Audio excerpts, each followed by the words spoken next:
Today is not just a room, a proven deal maker. He negotiate, structured, execute transaction that create real result. Beyond the deal, he also a real estate instructor who knows how to break down complex move, and an actor understand presence, timing, and persuasion. This is someone who knows how to win in and off the stage. Ladies and gentlemen, the people of Borderless Info, please welcome my friend Luco Pierre. Hello, how you doing? We're doing well, look. We're doing very well. Now, how do you feel today? I feel amazing. I feel accomplished. It's been quite the amazing year, very productive day, and what a way to, I guess, start my evening because I'm a night owl. It's a great way to Oh, start my evening seeing you. You look that's very very good. sharp. That's How you very. doing today yourself? We're doing well. Thank you so much. Thank you. Hey, Awesome. look. Now, how did you find the link? Was it easy to find, or? Yes, it was quite easy. I just clicked on it. It asked me for my name, I think an email address if it was optional, and then it was just as simple as waiting for the room to open up, and here we are. Okay, that's very good. That's very good. Now, look, let me go ahead and thank you for saying yes to my invite. Okay. And you were among the first people who say yes, and you did not hesitate at all, and I really appreciate that. My pleasure. Thank you. This is Borderless Info. This is a new podcast. You are the second guest. The first one was my brother, Ali Lavo, but the second one is you, my other little brother. Well, thank you. I appreciate That's very good. That's very good. Now, look, I know you a little bit. Tell us just a little bit about you. Sure. My name is Luco Joshua Pierre. I was born in New York, raised in Miami. I have been in Atlanta, Georgia for the last, oh my gosh, my mind went blank, 7.5 years. 7.5 years. I am licensed as a professional realtor in Georgia and Florida.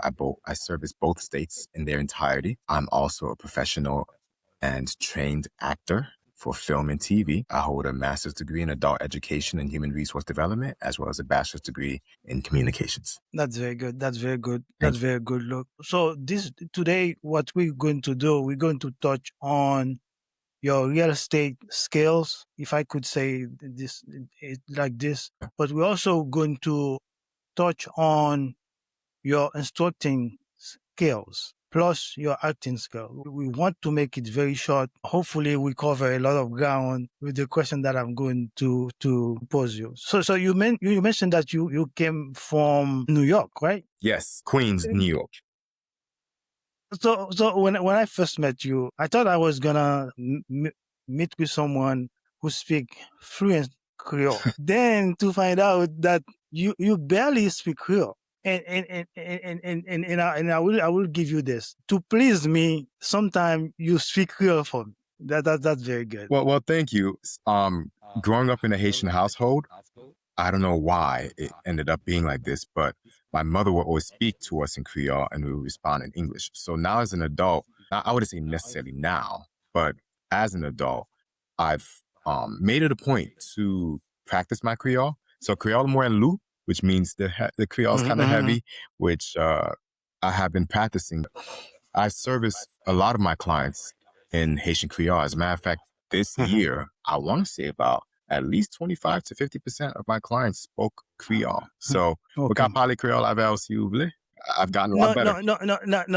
Look, what we're trying to do is making it easy for the guests. Yep. Obviously, it's, for example, my brother speaks Creole, but I know that he's more fluent in English. That's why I give him the opportunity to speak in English. And I think the outcome was better if I were to give him a chance to speak Creole. So Got it. now let's look at your career in real estate. I need to disclose to tell people that you have helped me with at least 3 deals. Yes. If I remember. That's correct. Yeah, you helped me buy, help me sell, and help me buy one more time.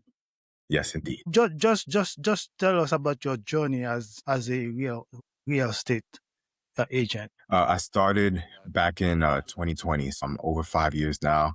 I was licensed in the depth of one of the craziest markets that we've ever seen in this country, the COVID market, as they call it, where everything was overpriced. And you had to compete with cash buyers. So I was thrown into the fire. Fortunately, that happened because it fortified me. It fortified my career. It started out always advocating for the little man or the little girl, like going up against companies. That's the thing. When the COVID market started, homes were, inflated in price, as they would say. And a lot of my first time home buyers were looking for affordable housing in a market like that, and the two didn't seem to exist. So I had to find creative ways of going up against multi-million dollar, if not billion-dollar companies buying up real estate everywhere. And we were able to do it successfully. So transitioning from that market to what feels a lot more like a buyer's market now, I've seen in the last 5 years the highs and lows of interest rates, the market, things that made people excited, things that made people very nervous to buy and or sell in both Georgia and Florida. So it's been quite the ride. Okay. So we hear those terms all the time: buyer's market or seller's market. Can you break this down a little bit for us? So to be exact, right, when you hear a seller's market, it means that you have less than 6 months worth of inventory. So to break it down into layman's terms, 6 months of inventory means that if no other no other property were to go on the market, it would take approximately 6 months or less to sell everything that's on the market. If it's below 6 months, then it's a seller's market. Starting out in COVID times, like around 2020, 2021, we had a very low inventory, 2 to 3 months worth at best. Now we're closer to 4 or 5 months. So we're closer to a balanced market. It's much more of a balanced market. If you go above 6 months, it is officially a buyer's market. So as of right now, still seller's market, statistically speaking. But what does it feel like? It feels like a buyer's market because sellers are giving a lot from my experience, working on both clients buying and clients that are trying to sell. You have a lot of buyers that are getting their closing costs paid in full, plenty of concessions, tens of thousands of dollars worth of instant equity, some of which you've experienced, So that's the difference between the buyers and sellers market. I see. Now look, but I work with you to know you are very skilled. What do I know about real estate anyway? But if you are not someone who doesn't know anything at all, you would know that you're dealing with someone who knows his stuff. So I was extremely grateful that I have met you. I am still grateful that a friend referred me to you. Now you are my friend. Now tell me, look, about some of the early struggle that you deal with. The early struggle, but the struggle that you deal with now with this market. Thank you. Thank you for your lavish approbations. I really do appreciate it. And I wouldn't sell myself short if I were you. I imagine now working with me, you know quite a bit about real estate. So give yourself a pat on the back. And it's a pleasure being a friend and colleague with you as well. So starting out in real estate, the struggle was like any other struggle in the sense that I was trying to find clients. It's unfortunate in my sphere of influence, which is my demographic, the people I know, especially back in the market 2020, where jobs were kind of up in the air, etc. I didn't know a lot of people ready to buy a home. So I had to go and make a name out for myself with a lot of strangers. So that was a struggle. And I made it a point, and I still do. Every client that I have, so long as they don't give up, I won't give up. And it all started with my very first client. She was passed over so many times because she was looking for a low priced home and she didn't necessarily have the best savings and this, that, and the other. But with that mentality and that mantra of her not giving up and neither me giving up, we found her a home. So I celebrated that. Thank God for it. Made a big deal, honored her, and still honor her to this day until word of mouth started going around the community. I jumped at every opportunity I could. I was a mentee in the industry as well. I had 4 real estate mentors throughout my first year or two in real estate. So, of course, now the struggle isn't the same as it used to be. And when I first started out, the struggle wasn't just finding clients, it was, of course, navigating the market. Again, I was thrown into the deep end of the pool um, with a lifeguard cheering me on and no life jacket. So now, I don't want to call it a struggle. I'll say it's more of a challenge now. The challenge that I find in this market is quite perplexing because for as long as I could remember, even before 2020, buyers have been waiting for it to be a buyer's market. We've been waiting for sellers to say, we'll pay your closing costs, we'll give you home warranty, we'll paint all walls gray, white, whatever color you want. And I'm getting those deals. This year, I have had the pleasure and honor of having my buyers pick out appliances for the seller to pay for. I've had brand new roofs put on the home Wow, that the seller wow, will pay wow, for by closing. wow, wow, So, wow. considering the opportunities that's out in this market, the challenge that I'm finding is buyers are not ecstatic. They're more so like, hmm, this is too good to be true. Something must be wrong. And it's like, hey, no, it's not. I mean, it's still, statistically speaking, a seller's market. So Okay, the opportunities are here. Homes are not necessarily going to fall in your lap, but they're so much okay. easier to get. So I think the challenge right now is overcoming buyer skepticism and fear. Okay, so I want to switch it just a little bit. I know that you. I don't want to pick on you for speaking English, but clearly, if you speak English, so the demographic gonna be English leaning. So, how do you fit in the Haitian community in both Georgia and in Florida? So, with me speaking primarily English, I recently found out actually that English may have been a second language for me. For the first few years of my life, apparently I used to respond in either Creole or French. Of course, I don't remember, Mhm. but I make it a point to speak enough Creole to get through the transaction. And I Okay. also have my clients who correct me whenever I'm Mhm. incorrect on languages. As a matter of fact, there's one client in particular, we have an inside joke on how to say fence in French. It's a word I struggle with. I think it's Mhm. contraire. Maybe you could correct Mhm. me, but nonetheless, I make it a point to exercise Creole as much as possible, especially when I'm working with clients who speak predominantly Creole or Creole as their first language. As a Haitian American, I believe it's important to lead with honesty. And with leading with honesty and sincerity and genuinity, people of all languages could see it. And I don't ever neglect my Haitian heritage. As a matter of fact, Mhm. I have been honored And with the privilege of starting up the Georgia Haitian Real Estate Association. It's the first of its kind in Georgia, where mhm. it was made by Haitians for Haitians, but not exclusively to Haitians. So Haitian. everyone Mhm. is Mhm. invited. We had about, I think we still do have about 50 members or participants at the moment. And Mhm. these are Mhm. lenders, appraisers, Mhm. contractors, Mhm. insurance agents, virtually everything or almost everything you would need for a transaction. And Mhm. Mhm. at the peak of my tenure when I was president, because I'm the founder and president, well, Okay. I'm the founder and was the president. I've since passed the baton. Mhm. At the Mhm. peak of my administration, we had pretty much an all Haitian ensemble. Haitian realtor, me, Haitian Mhm. lender, Jerome, as you know. Yeah. We had a Haitian inspector, Haitian insurance agent. It was amazing. And the buyer, believe it or not, wasn't just a Haitian man, but he was also the president of the Georgia Haitian Chamber of Commerce International. So yes, Creole Wow. Moilou. Wow. I'm still learning some fancy words in Creole so that I can be as eloquent in Creole as I'm in English. But I still get the job done for all Oh, no. clients. Definitely. When we were working together, I remember my wife was happy to.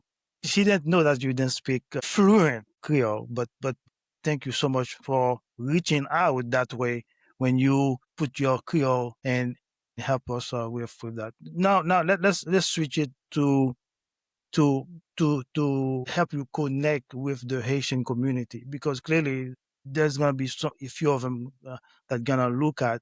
I'm not gonna ask you for your contact information at the end. How do people find you? It's very easy to find me. So if you Google my name, Luco Pierre, you'll find my information. I'm on Instagram as Actors Property Agent. So actor, like the folks you see on TV, plural. Actors Property Agent is my handle for Instagram and TikTok and YouTube. You could also find me on Facebook the same way.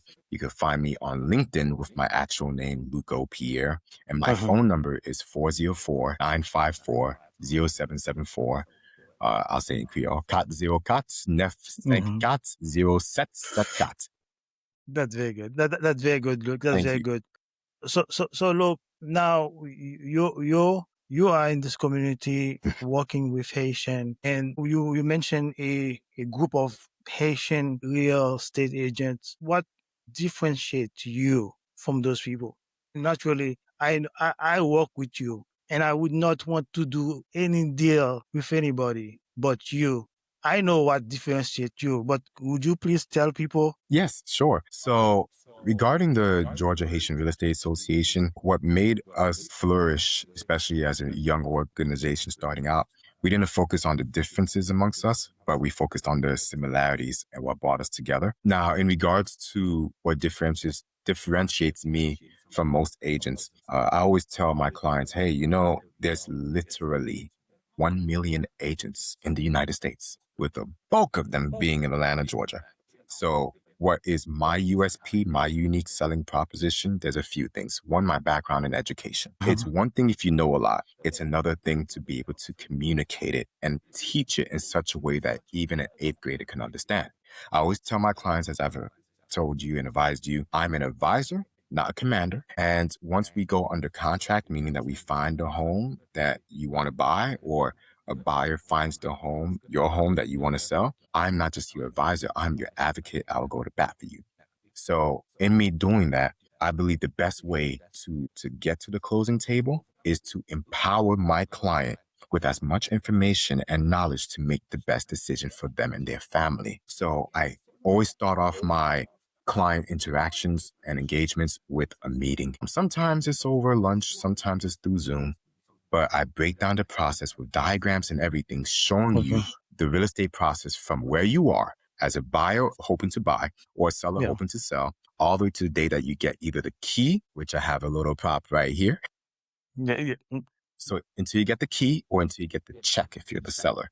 And sometimes the buyer gets both, a key and a little check. Sometimes you get a little refund. So I empower my clients with that flow chart of the information. And then I empower my clients even further. Let's say you're a buyer. I show you what's on the market for the price that you want, the area that you want, the criteria that you want. And then we reverse engineer it from, okay, you know what, Luco, I like this house. If I was ready to go, I'd buy it right now. Okay, let's show you how to calculate the mortgage. I'm also a licensed mortgage loan originator. So even though I don't practice originations of loans, I can literally license to explain it to you. So after having such a strategic meeting with my clients, both in English and in Creole, they feel much more empowered to at least make a clear decision. So that separates me. The second thing that separates me is my entertainment background. As an actor, I know how to connect to people. We're taught not to judge the character, because when you judge, there's a wall and you can't connect between the character and yourself.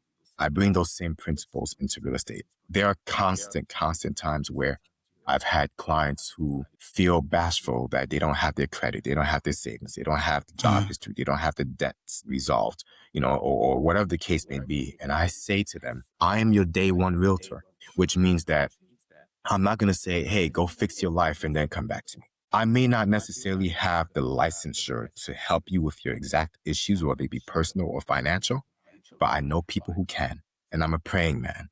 So long as you're open to it, we could pray together. I'll keep in touch with you on the monthly basis to say, hey, I know you're paying off that credit card. How low is it now? Do you need me to pair you up with a credit specialist? Do you need me to pair you up with someone to fix up your resume so you could get a better job? Whatever it is, because real estate, it's important to understand that I'm not just selling a house, I'm selling a home. And with that home comes stories, comes lifestyles. So me being a one-stop real estate shop is what sets me apart. There's a lot more, but for the sake of time, you'll have to get to know me as you know me. So I That's leave that very for my good. clients.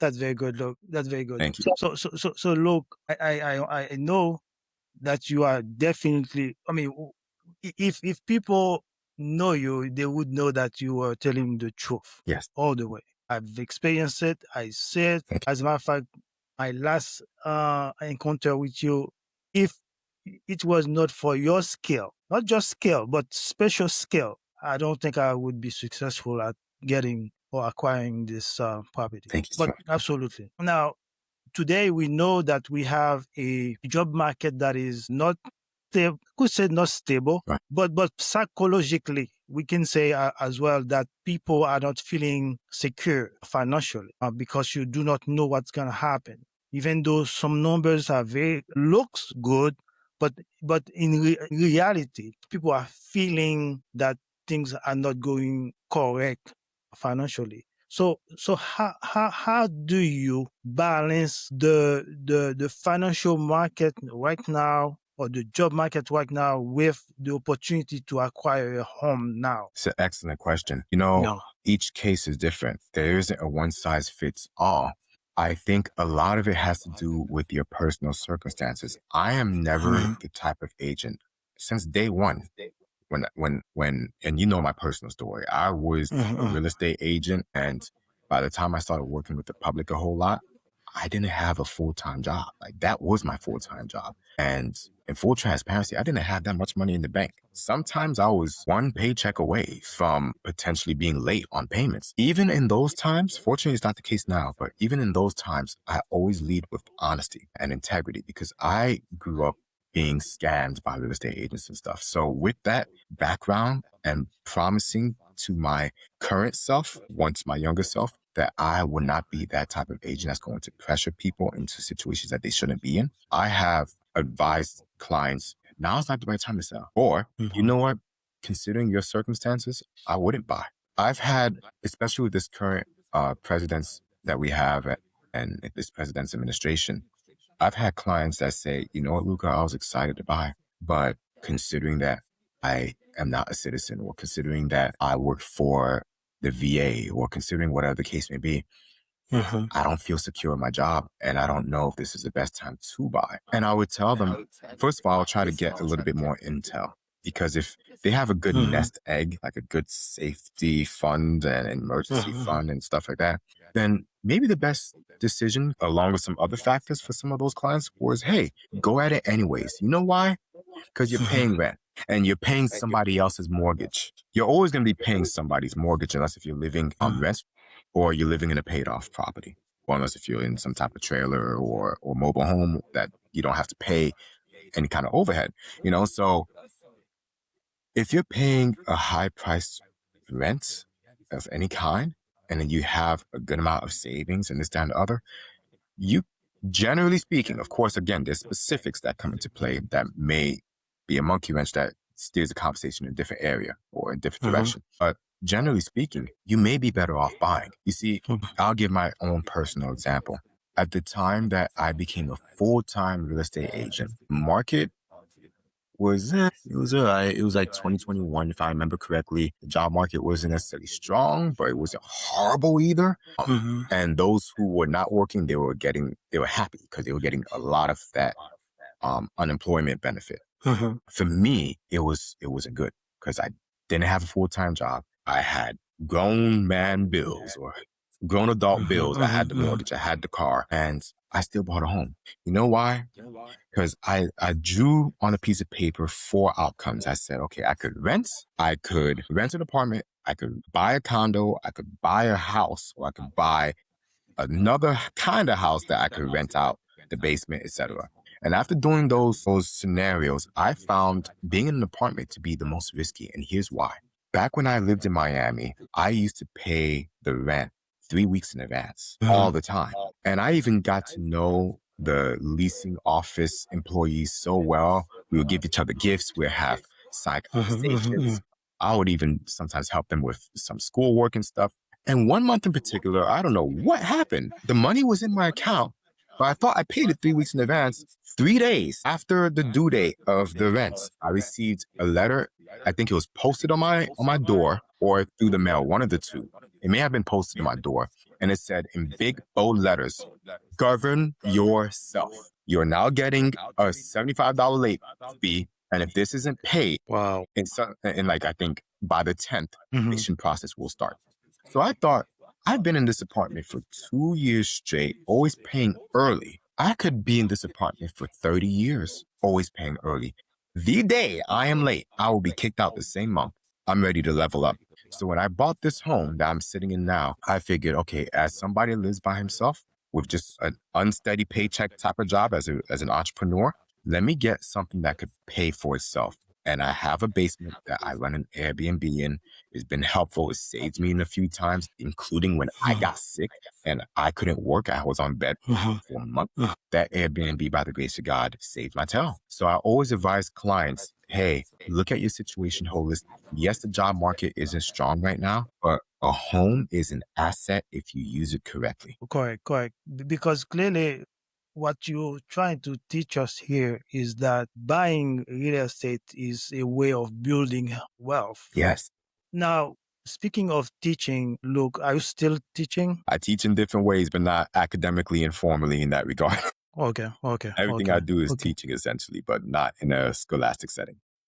So, what did you choose to teach when you were teaching? I started out informally. When I say informally, it's because I wasn't necessarily certified, but I started off in church teaching the Bible and teaching biblical principles and then life Mhm, principles, including mhm, art, to people of all ages, toddlers all the way to, I think the oldest student I had in my class were in their 40s. And then I started teaching. I got licensed in Florida to teach English and journalism. No, actually, I was mhm, licensed, yeah, to teach English and journalism, but then I got a job as a intensive reading teacher. Didn't mhm, like it. A lot of teachers at that school and staff at that school, there was a high turnover, and unfortunately, I was one of them. mhm, So I left that and went to college and started mhm, working with college students, which I found to be a little easier. I enjoyed that a little bit more. And then even that was a lot more than I anticipated. So I always tip my hat off to teachers. It's unfortunate that during COVID they were heroes and now we kind of forget how important they are. So I'm still a teacher at heart. I know how to break things down in ways that make perfect sense. And I had the honor of being able to do that briefly in the past. But now I carry that spirit with me as the agent. that's very good. Agent, teacher, and then actor. So, talk about your acting a part of you. Yeah, it's my why. It's my why. It's my calling. I started out at the age of 13. I'm now 34 in theater. And we used to take, in my old church, we used to take biblical stories and turn them into comedic plays. So that's Mhm, how I got involved in acting. After a while of watching it, I figured, you know what, I want to do more. I want to, as a believer, I would read the Bible and see, wait, there's some details that I want to now incorporate into the stories we tell and we show all the time. And I want it to be as realistic as possible. So my plays and musicals starting out, they were not comical. They were much more dramatic in nature. And I continued to develop them and develop them and develop them. They would have comedic scenes, of course, but mhm, generally speaking, they would be quite serious in nature. And I remember at that time in my life feeling the most alive, the most exhilarated. It just tapped my soul in ways that nothing else really did. mhm. So I went through the whole, bachelor's degree, master's degree, corporate America, doing your thing. And then I sensed a lack of fulfillment. It bothered me so much. It troubled my spirit. And I'm like, I feel like I'm not doing what I'm supposed to be doing. And I did a lot of soul searching, a lot of prayer, a lot of research. And I thought about so many different things I could do. There were so many things I wanted to be. But when I reflected on what granted me the most fulfillment, thought of acting, but then acting doesn't pay. So I was like, what do I do? So I told myself, I'm going to give myself 1 year. I'm going to go all in with acting, jump at every opportunity I can, invest where I need to invest. So immediately I flew to LA. I partook in a national convention known as the IMTA, International Models and Talent Association. And I competed in, I think, 11 categories, half of which were for modeling, which I didn't have Uh-huh. any experience of, and half of which was for acting. And I won 10 awards. All of them were Wow. top 10 in each category, and some of Wow. them were top 3 in each category. Stuff like the monologue competition, a code read competition, improvisation, a fashion runway, all sorts of things. Interestingly enough, I won a little bit more prestigious awards in the modeling than the acting. And I didn't expect that. I know I'm a good looking guy, but I just didn't expect that. So after that being the kickstart of my career, I had a lot of low moments where, yes, I spent a lot of money in the industry, money that I shouldn't have spent. I learned very quickly it was easier to spend money in that industry than it was to make money. But I gained so many partnerships and friends and principles until I got it to a point where it was like, okay, now I know what I'm doing. I found a nice acting class. I have some legit credits. I've been on Fatal Attraction, which is nationwide. I've been on Killer Couples / Snapped, which is also nationwide. I did an international commercial for Nigeria with a Nigerian rapper. That was amazing. And I know about him. Oh, you know about him? Okay, Olamide. Because before this particular show, I was gonna ask you a question. Then I do some research. I find you told me about Olamide, right? Yes. But there's Olomide. This one is from Congo. But you were talking about the Nigerian rapper. Yes, the one from Nigeria. Yeah. So you said you're part of 2 film movies? Well, I've had a whole lot more in my credits, but for people who are listening and watching, please tell them how they can find you in those movies. Currently, I have 2 films that are out on Tubi. One, when I say I have 2 films, I was part of it, so I didn't create it, but I was part of it. The first one is No Disrespect. I had the pleasure of being on that film. It was more like a cameo type of situation. It was a quick role. And then the other one is called Lessons. And that was a more media role. It was a heavy supporting role that I had the pleasure of being a part of. As far as my Fatal Attraction episode, I think you could find it on YouTube. Sometimes it does air on national TV. And then I'll have a friend that hits me up like, hey, I saw you on TV. You had braids. It's back when I had braids. Yeah. So you might catch me that way. How long ago, Luke? How long ago? How long ago was that? I think it was, I want to say it was 6 years ago. 6 years ago. But the episode still airs. It's season 8, episode 3.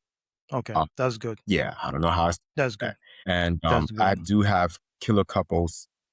It's under the show Snapped Killer Couples. It should be coming out next year. I don't know when. I'm anticipating that. That's good. But have you ever been altogether real estate agent, teacher? Have you ever been all of them together? Or how do you balance? Have you ever had to balance all 3 of them together? So I haven't been all 3 altogether. At the time when I was a teacher, I was a teacher and an actor. Let me think. For college, I was like an adjunct professor and actor at the same time. That I did simultaneously. And then acting and real estate has been simultaneous. So I've juggled the both of them. There has been times, and then I'm also an Airbnb host too. So I have that business as well. There has been times where all 3 would demand the most from me. And when you're servicing a client in real estate, or you have someone in your home as an Airbnb host, or you're on set as an actor, nobody wants to hear, hey, I got another job, so I'm going to be late, or I'm going to, service this halfway. They expect 100% of you. And I'm known to provide quality service in everything I do. I don't always get it right. I do mess up sometimes. Fortunately, not with real estate. I've been pretty clean on that. The stakes are really high. But as far as an actor, I've kind of, there's been times where I've flubbed the line, or I forget my line, or even as an Airbnb host, there's been times where it's like, I forgot to change the thermostat to a more ideal temperature, and the house is freezing cold when this person walked in. So those things happen, but generally speaking, everyone has been satisfied. And even if it drives me to the ground by the end of the day, I know that people are counting on me, and they hired me for one thing or another, and they deserve the absolute best 100% of the time. Absolutely. Look, this is almost, let's say, the end, and probably the last question. So let's say you have to pick one of those skill or career. Which one would you pick? I would pick being an actor. It's unfortunately, as of right now, it's not paying the way I would like it to pay, but that is the calling that God has placed on my life. And that's very good. That is the one that, even though I am changing a whole lot of lives through real estate, that one, I can change lives on a much broader scale, and I could teach lessons could, and I have done that, and I have and will continue to help folks be so entertained that they forget about their problems, help folks be so inspired that they feel motivated to go after their goals, and help folks feel so touched that they can get through the toughest of times in their lives. So I'll pick that as my career. That's very good. Look, I would like to go ahead and thank you today for taking the time to talk to us about your real estate skill, your acting skill, and your teaching skill. Thank you for allowing me to benefit from at least two of them. The real estate part of it and the instruction part of it, because clearly I learned a lot, even working with you on buying or selling. And I really appreciate the fact that you took time to say yes to me without hesitating. And thank you so much. And what is your last word, Luke, if you, as we closing? The pleasure is mine. I would love to thank you for your time. And I feel honored to have been your second guest, second only to your brother. And I'm proud of you for stepping up and doing this. It's a bold step, so I applaud you for that. My last Thank words you. to anyone who's listening is reach for the sky. Reach for the sky in everything that you do. The common regret on most people's deathbed is not doing something. So be a risk taker, a calculated risk taker. Reach for the sky and enjoy life. Enjoy the journey as much as possible. Be kind, be loving, be passionate, and compassionate. And don't be afraid to connect with me. I'm a real person. So again, you can find me just by Googling my name. You'll find my phone number for 954-0774, and you'll find the Actors Property Agent / Luco Pierre on any or most of the social media platforms. It's been a pleasure. Thank you so much, Luke. Appreciate it. Thank you. Have a nice one. Bye-bye. Bye-bye. Thank you. Take care. Bye-bye.